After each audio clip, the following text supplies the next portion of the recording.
How's it going, guys? It is David Claydon from KZR Racing once again, and welcome back to my F1 23 My Team Career Mode for round number 4 today at the Azebaijan Grand Prix. If you guys did miss the last episode, do feel free to check out my channel. The playlist will be there along with all the other episodes beforehand. A few bits and pieces to go through. As you can see, we got a lot of we have a lot of parts coming to the car as from last episode, from all the bits and pieces that we did.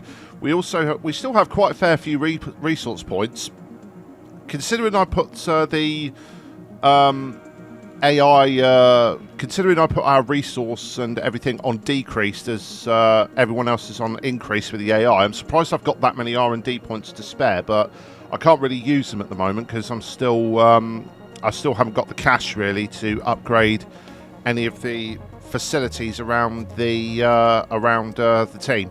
But we're going to go into the activities at the moment. We've got a few things here and there. We have chassis department and equipment upgrade. The department, we're going to lose morale on all the other ones, but the equipment upgrade, we're going to get double. We're going to get double the morale boost for the chassis, but we're not losing anything on everything else. So we're going to go for that. That one's a no-brainer. We're then we have a sports event conference that gives us 75 team acclaimed. Sports advertisement for the drivers, that's 188 team acclaimed plus 15k cash. Again, no-brainer for that one. We have driver promotional feeling. Yep, we'll do that. That's only one day. We have a sponsor event conference. We'll do that as well.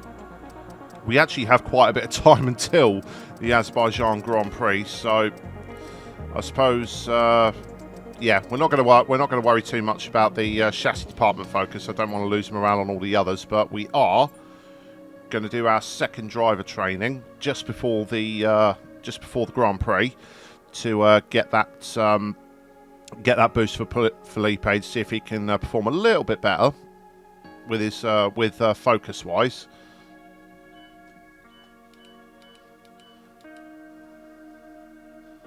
As we move across to corporate, you may have noticed we had a highlight over corporate. We have gotten up to Team McLean level 5, which means we can finally get our first secondary sponsor to help garner some more weekly income and goal bonuses. So more cash coming into the team is very, very handy. So we have quite a few different ones here.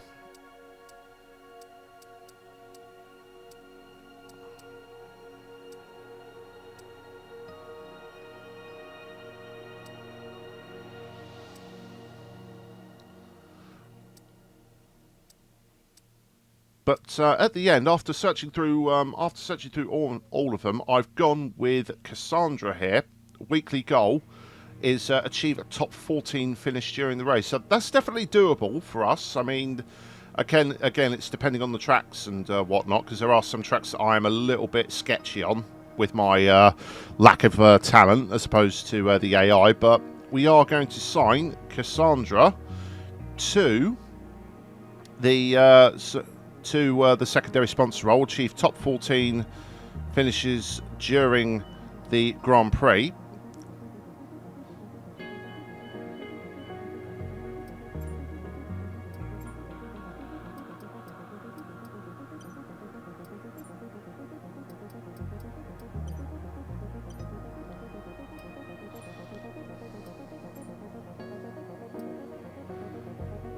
And the added bonus now, as we can add these the Cassandra sponsoring to the car. So that's going to give us a little bit more on the exposure side of the front. We'll put another Monterey Parry up there, and then Cassandra on the side here. We'll leave the engine cover clear. That'll be just about right there. Just have a few of the bits and pieces all over the car like that.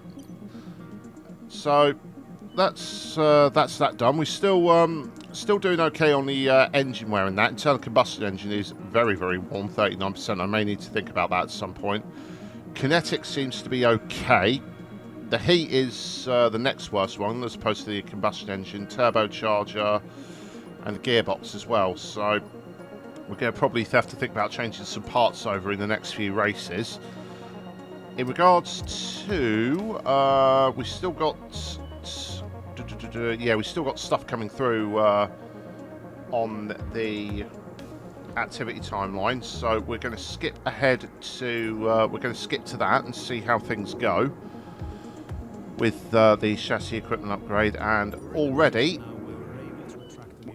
you just saw there, we already failed on one part, which was the engine pistons, so we're going to have to redo those at a cost of, what was it, 135 resource points, but we've got 280, so it doesn't really matter. So now we'll try this again. On to the next one, the front wing gurney flaps. They fail as well.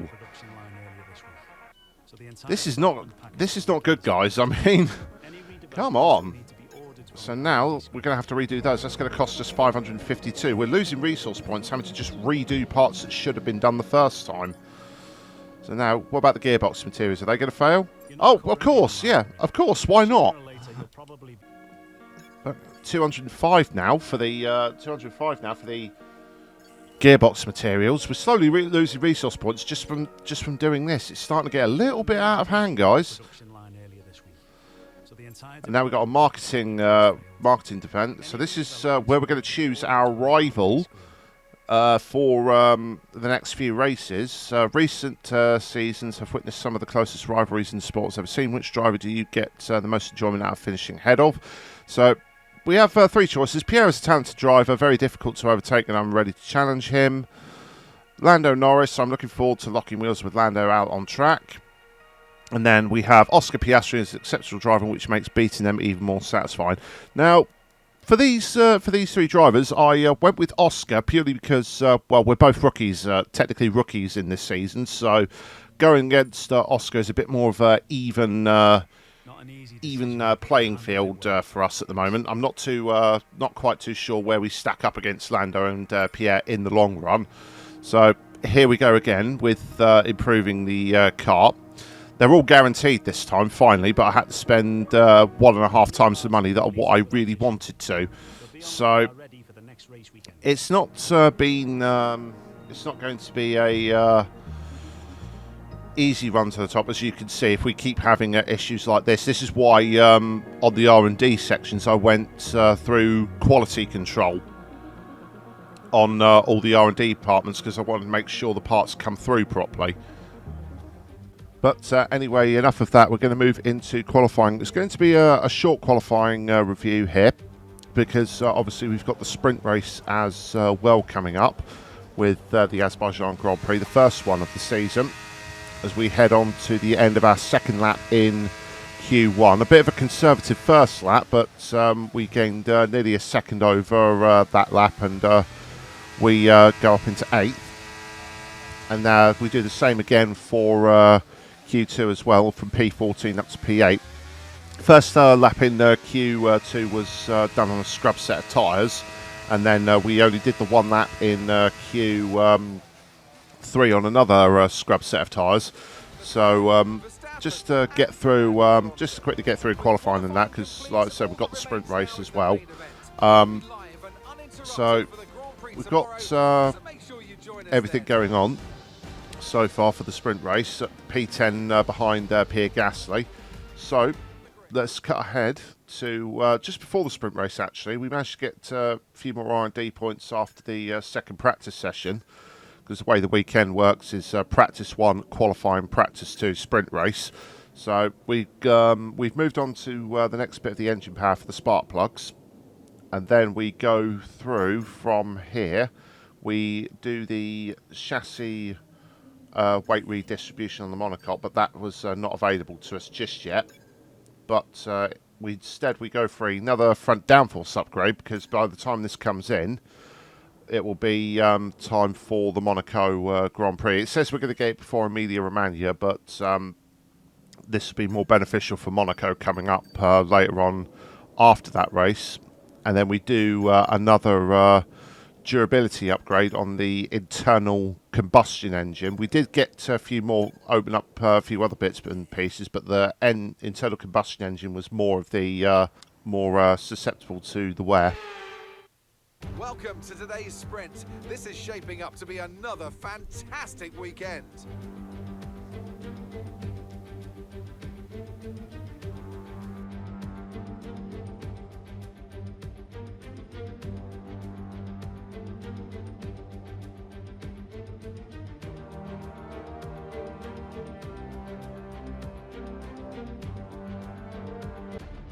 Off the back of a fantastic qualifying session, it's time to see how our starting grid looks for today's sprint. Charles Leclerc lines up on pole position, and Max Verstappen lines up alongside. Looking down the rest of the grid, we have Fernando Alonso, Perez, Hamilton, Russell, Sainz, Norris, Ocon, Davidson, Stroll, Gasly, Magnussen, Albon, Hulkenberg, Oscar Piastri, Tsunoda, Joe, Bottas, Sargent, Drugovich, Sargent. And with preparations almost complete, let's head trackside for today's sprint. So now we're on the grid for the sprint race. Only a 6-lap sprint race due to the 35% due to the 35% race length. So we're only going to be doing 6 laps out of the 18 for the full Grand Prix. I am going to do a bit of a disclaimer here, guys. I had to record this episode in a bit of a rush because obviously I'm having to record all these episodes while working my usual job, and I forgot to do the replay cameras. So this will be there'll be no replay cameras in this one. It'll be purely from the point of view of myself as the driver for this Grand Prix. So I apologise for that, guys, but like I said, I've got a full-time job as well, and I'm trying to balance this around that at the same time. So I will do my best to try and make it a bit more fluent with the replay cameras, but with how my job is at the moment, there's no guarantee I'll always be able to get the videos up immediately and whatnot, and I like to have a couple of days just to sort my own bits and pieces out as well. So I will do my best in the future, guys, but we're going to get back to now as we line up on the grid for the 6-lap sprint race to the Azebaijan Grand Prix, as we go to 5 red lights for this first ever sprint race of F1 2023. Lights are out and we're underway. We get another decent start. We get to Esteban Ocon off the line. We try to have a look down the inside of Carlos Sainz into turn 1 as well. Try and keep it through on the inside on our soft tyres to his medium. We get the traction out the corner and we are up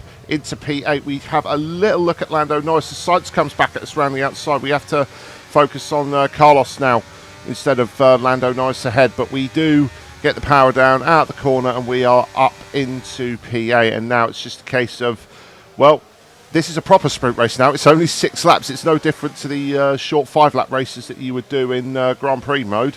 So we've got to crack on and get the moves done as we can as we move on to the end of lap number 2. I will be honest, guys, we did try our best here, but not a lot happened, as you're about to see.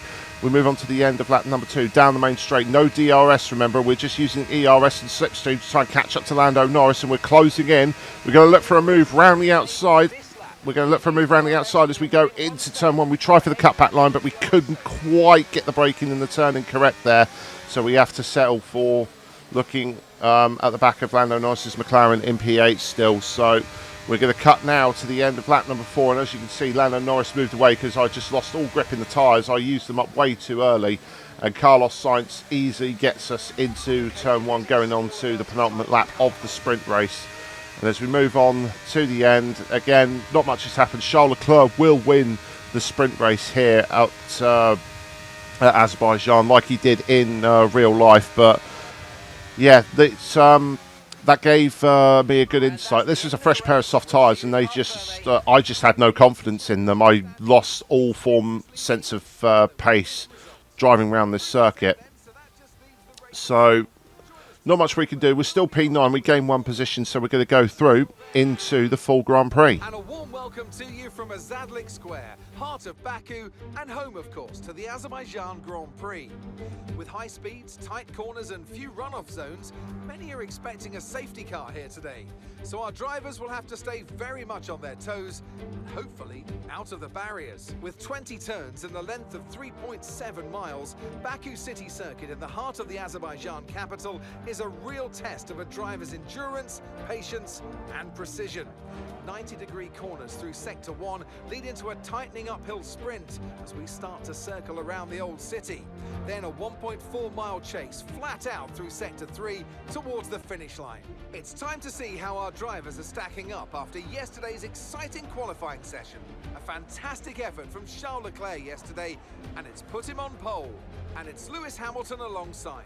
Considering the rest of the grid, we have Verstappen, Russell, Perez, Fernando Alonso, Sainz, Davidson, Stroll, Gasly, Ocon, Albon, Oscar Piastri, Magnussen, Hulkenberg, Tsunoda, Joe, Norris, Bottas, Sargent, Drugovich, Sargent. It's almost time for those 5 red lights to go out then. Let's see who can prevail today. Anthony Davidson, a lot of talented drivers out on the track today, but what will stand out for you? My focus is 100% on the front of the grid. Like you said, we're seeing a lot of strong competition across those positions, so it would be super interesting to see the fight for that front spot. Personally speaking, I'm hoping for plenty of overtakes. Well, we hope for plenty of overtakes as well. So we used the only fresh set of soft tyres that we had in the sprint race. So for our 1 stop, we're starting on hards and going to the soft medium tyres, sorry. I am inclined to do that because, to be honest, we're not going to get a lot of grip in the latter stages. So I am going to bump the hard tyre run up to 10 laps and go 8 laps on the soft tyres. I am going to get a little bit of pain being on these hard tyres because I'm not too sure how these are going to behave around Azerbaijan of all places. I think they're probably more suited to the faster circuits like Spain and whatnot, but slow in, slow out corners like you've got here at Azebaijan, I am going to be in for a very painful time at the start of the race, and then hopefully on the medium tyres we can make up some more of those places. So we're going to do go away on the formation lap. I mean, you can see the sprint race has definitely affected tyre choice because some of us are starting on hards and then we've got medium and soft tyre runners spread across the board, but we don't know the tyre allocations for the rest of these guys. We don't know where everyone's going to stand in the stops at the moment. Side note, you may have noticed during the grid rundown, we actually got an additional place. We're up to P8 on the grid now because Lando Norris actually got a penalty that we didn't know about. So that's going to be that's 1 free position gained immediately, but we still got to do a lot of defending in this race. I know on the hard tyres we're not going to be as quick as everyone else around us, especially with the Alpines directly behind us. I know are going to be quick, along with the McLarens as well. So this is going to be a bit of a challenge here as we go to 5 red lights for the Azerbaijan Grand Prix, and 5 red lights are out and we are underway. They held for a long time. Carlos Sainz has had a shocking start. We managed to get easy off the lines and just taking it a little bit cautious off the start with the hard tyres. They don't have as much grip, so we had to be a little bit more cautious off the line. Sainz has also dropped behind Lance Stroll actually on the timing screen as we look down the inside of Alonso, but that upsets us a little bit and we end up losing a lot of time out to the Aston Martin ahead of us off the start. So again, I'm not too fussed about that. We managed to get ahead of the Ferrari at least, as George Russell goes very wide into turn 3, actually holds up Alonso big time as we go to the end of lap number 2. As we go through into the fast section, we got a yellow flag behind us. We just saw the green flag pop up slightly there. There it is again. So there's obviously a yellow flag behind us. Something's happened. And as we go on to the main straight now, we're just trying to keep our distance to Stroll. And the virtual safety car comes out. We have to slow down to match the delta time. So that's going to be that's going to slow us up a little bit, trying to match the virtual safety car. And the full safety car has come out now. So we started as virtual, but the stewards have obviously decided full safety car is wanted. And we go to the end of that safety car period onto the start of lap 5. Several of the leaders have actually gone straight into the pits, so they're pitting very early off their tyres. That's a weird thing. That's weird actually, because I think the majority of them started on mediums and that. Some of them probably were on the softs, but I couldn't tell you which ones they were. So we've been promoted to P4 actually on the road, just behind George Russell, but he's going to pull away from us, and on the end of lap 7, the inevitable is going to happen as Carlos Sainz breezes past us in the Ferrari. I'm not going to fight this one too hard because we're not, realistically, we're not fighting the Ferrari. We're nowhere near the pace terms of that, so it's simpler just to let him go and not compromise my own race going later on. We're going to be pitting in 2 laps now as we're on lap 8 now, heading on towards what will be lap number 9, and now Esteban Ocon comes past us as well. Expected, he's on the medium tyres, so I don't know when he's going to pit actually, because I believe he started on the mediums, and as we go on to the end of lap 10, our pit stop lap, he's actually coming in as well. So he's started on the mediums here. He's coming in for, is he going to come in for the soft tyres? That's going to be a bit hard if he does, because if he comes in for the soft tyre, we're coming in for the mediums. This was the strategy that we had because our tyre wear is not that brilliant, and yeah, he is on the soft tyres, so we've got a lot of work to do now because yeah, as you can see, next lap he pulls away as other people are making their stops. Grand Yu Show has got a 5-second penalty on the top left hand corner, but we are going to get ahead of Lando Norris, and Lando Norris is also on the soft tyres. So our tyre wear, all in all, around Azebaijan hasn't really been brilliant. We used that only pair of soft tyres during the sprint race, and it hasn't really worked as we go on to the end of lap 12 onto 13. Lando Norris is going to have a look at us, but Esteban Ocon is caught up behind the AlphaTauri of Yuki Tsunoda as we go up towards turn 2, and Ocon violently swings across the front of us. We let our displeasure be known by tapping him, give him a couple of taps through turn 2. We are now right on his gearbox. That was a very late move from Esteban Ocon, very dangerous, especially on a street circuit like this, as we now brake close up to the back of Tsunoda. Ocon looks down the inside of Tsunoda. He doesn't get him, and now we're going to make an audacious dive, try and get the car stopped into turn 5, and we just about managed to do it, but only just. And now as we move on to the end of lap 13, again, Esteban Ocon, probably getting sick and tired of looking at us right now, has gone past us again with DRS. We try and pull back into the slipstream. He stays over to the inside. We're going to move to the outside and get the braking, try and go around the outside. Doesn't quite work out though. We don't have the momentum to go around the outside of that corner. So now we're going to move on to the end of lap 14. Esteban Ocon is now ahead of us. He's caught up to the back of Kevin Magnussen in the Haas, who's on hard tyres trying to go to the end. So he's trying to make an early stop and gain track position, but it's not worked. We get the DRS off both cars, and we're going to go for the 3 wide move into turn 1, double overtake, get on the brakes as soon as we can, slow it down, on down to second gear, and then through and up in to what will be P8. A very, very nice move. So glad we managed to get that move done. The medium tyres are working a lot better than what the hard tyres were. I've got a little bit more confidence in my braking in that. The tyre wear is still not great. I'm having to be very, very gentle through some of these corners you'll see through here. I'm having to go through it in third gear instead of second gear because the tyres just seem to light up whenever I even think about going anywhere near the throttle. But now, onto the end of lap 16, we're onto the back of Alexander Albon, having a brilliant race in the Williams, but we have the DRS, we have a little bit of ERS saved up, and we breeze past into P7 as we go into turn 1, and we're just going to hang back a little bit, make sure Albon gets the DRS off of us, because Carlos Sainz has come charging back through the field. He's already overtaken Esteban Ocon, as now on the back of Alexander Albon. As we go to the end of the lap 18, the final lap of the Grand Prix, Charles Leclerc wins the Azebaijan Grand Prix, but Sainz didn't bother wasting time with Alexander Albon, who's already caught up to the back of us. Now we've got to dump all the ERS we have available down the straight. He's going to get the DRS line as we keep looking back. He's closing, he's going to pull out, but it's not going to be enough. We just just managed to hold on to P7 of the Azerbaijan Grand Prix. More points scored. Oh, that was it didn't show it on the replay cameras, but that was, trust me guys, that was a very, very hard race for us. Very hard. That's a fantastic performance from Ferrari. It hardly looked in doubt. Tell me, Ant, how do you think they were able to deliver such an incredible result today? Well, they certainly stood out as a driver with tons of confidence on the track. I think their ability to keep their cool, even during some of the more hectic parts of the race, meant they were able to capitalise on the mistakes of other drivers, giving them the opportunity to make their way to the top spot with ease. Looking at the podium, you can see that red suit familiar to fans across the globe.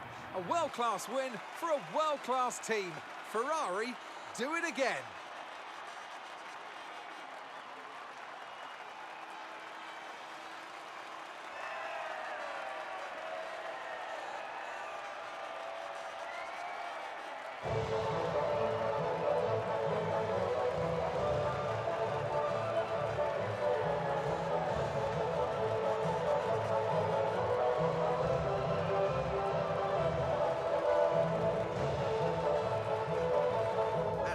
And there we are, guys. Charles Leclerc wins the Azebaijan Grand Prix, his third race in a row, and that extends his lead in the championship. Double Mercedes podium, Lewis Hamilton ahead of George Russell.